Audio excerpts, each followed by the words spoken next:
નીચેના વ્યવહારોની શ્રી પ્રણામના ચોપડે આમનોન લખવાની છે। ઉદાહરણ નંબર 7 છે અને લોન અને લોનના વ્યાજનું આ ઉદાહરણ છે। એટલે ખૂબ અગત્યનો પોઈન્ટ છે। આ લોનવાળા પોઈન્ટ આપણે આગળ પણ બનાવેલા છે, એ ન જોઈએ તે પણ જોઈ લેજો અને અત્યારે સમજી લઈએ એટલે બધું આવડી જશે આપણને। લખીશું 2015 અને પછી જાન્યુઆરી છે અને જાન્યુઆરીની 1લી તારીખ છે। પવન પાસેથી 15,000ની લોન 14% દરે વ્યાજે લઈ ધંધામાં લાવ્યા। એટલે કે લોન લીધી એટલે રોકડ આવે, લખવાનું રોકડ ખાતે ઉધાર। રોકડ ખાતે ઉધાર કેટલાની લોન લીધેલી? 15,000ની।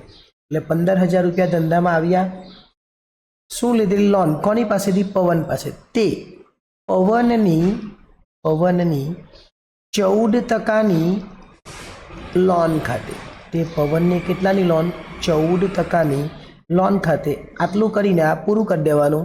અહીંયા 15,000 ઉધાર અને 15,000 જમા આમ લખી દેવાનું, એટલે આ કામ પૂરું થઈ જાય। લોનનું જે વ્યાજ છે એ લોનનું વ્યાજ આપણે કરવાનું નથી। લોનનું વ્યાજ ક્યારે આવશે? જ્યારે લોનનું વ્યાજ ગણવાનું કે ત્યારે। અત્યારે લોનનું વ્યાજ ગણવાનું નથી આપણને કીધું, અત્યારે ફક્ત ને ફક્ત લોન લીધેલી છે એવું કીધું છે। માર્ચ 1 એટલે અહીંયા લખીશું માર્ચ અને 1 તારીખ। ચલો, માર્ચમાં શું કરેલું છે? પુષ્કરને 18%ના વ્યાજે 18,000ની લોન આપણે આપેલી છે। આપણે આપી એટલે પુષ્કર લોન કોણ કહેવાય? પુષ્કર લેનાર કહેવાય। અને આપણા રોકડા જાય તો રોકડ જમા કરીશું। રોકડા જાય તો રોકડ જમા અને પુષ્કર લેનાર છે તો લેનાર ઉધાર થશે। એટલે આપણે લખીશું શું? લેનાર ઉધાર એટલે આપણે લખવાનું પુષ્કરની, જેવું પવનની લખેલું ને એ રીતના, પુષ્કરની 18%ની લોન ખાતે ઉધાર। કેમ કે પુષ્કર લેનાર છે, લેનાર એટલે ઉધાર થવાનો, અને રોકડ જાય તો રોકડને જમા કરીશું। કેમ કે આપણા પૈસા જાય છે એટલે રોકડ જમા। કેટલા?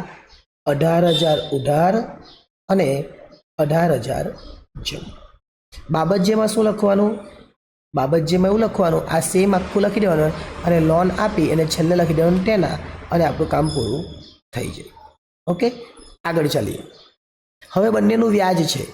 પવનને 6 માસનું લોન પર વ્યાજ ચૂકવ્યું। પવન પાસેથી આપણે લોન લીધેલી તો લોન પર આપણે વ્યાજ હવે ચૂકવવું પડે। વ્યાજ ચૂકવે તો વ્યાજ શું કહેવાય આપણા માટે? તો વ્યાજ ચૂકવે તો વ્યાજ એ આપણા માટે ખર્ચ કહેવાય। અને જો વ્યાજ ખર્ચ કહેવાય તો ખર્ચ શું થાય? ઉધાર। ખર્ચને શું કરવાનું? આપણે ઉધાર કરી દેવાનું। ચલો, ખર્ચને આપણે ઉધાર કરી દઈએ। શું લખવાનું? લોન પર વ્યાજ ખાતે ઉધાર। લોન પર વ્યાજ ખાતે ઉધાર। અને લોન પર વ્યાજ ચૂકવે તો રોકડ જાય તો તે રોકડ ખાતે। લોન પર વ્યાજ કેટલું થાય એ બંનેનું હું તમને સાથે ગણીને બતાવી દઉં। અત્યારે આપણે જોઈએ ઓગસ્ટ 31, પછી બંનેનું વ્યાજ સાથે કરીએ। એ લખવાનું ઓગસ્ટ અને લખવાનું 31 તારીખ। પુષ્કર પાસેથી લોન પર 6 માસનું વ્યાજ મળ્યું, એટલે લોન પર વ્યાજ મળ્યું એટલે આપણી ઉપજ કહેવાય ને રોકડ આવે, લખવાનું શું? રોકડ ખાતે ઉધાર। રોકડ ખાતે ઉધાર અને લોન પર વ્યાજ આપણને મળ્યું તે લોન પર વ્યાજ ખાતે અથવા તે લોનના વ્યાજ ખાતે। ચલો, બંનેની રકમ કેવી રીતના ગણવાની એ ખાસ ધ્યાન આપજો।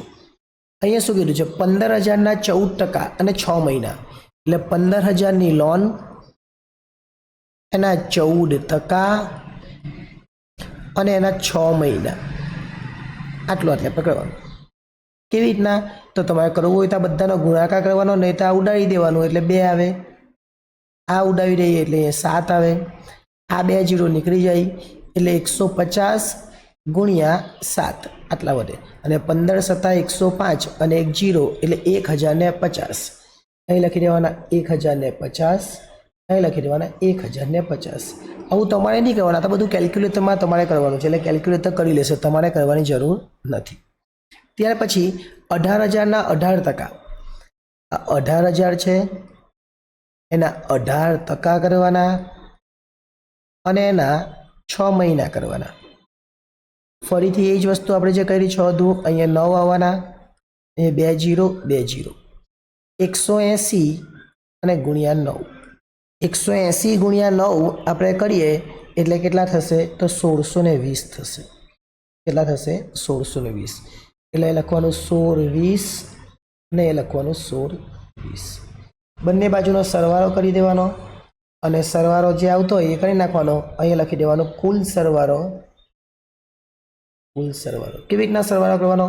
તો આ 15 ને 18 33, 33 ને 34, 34 ને 35, 35 ને આ 600 ને આ 50 ને 20 એટલે 35670.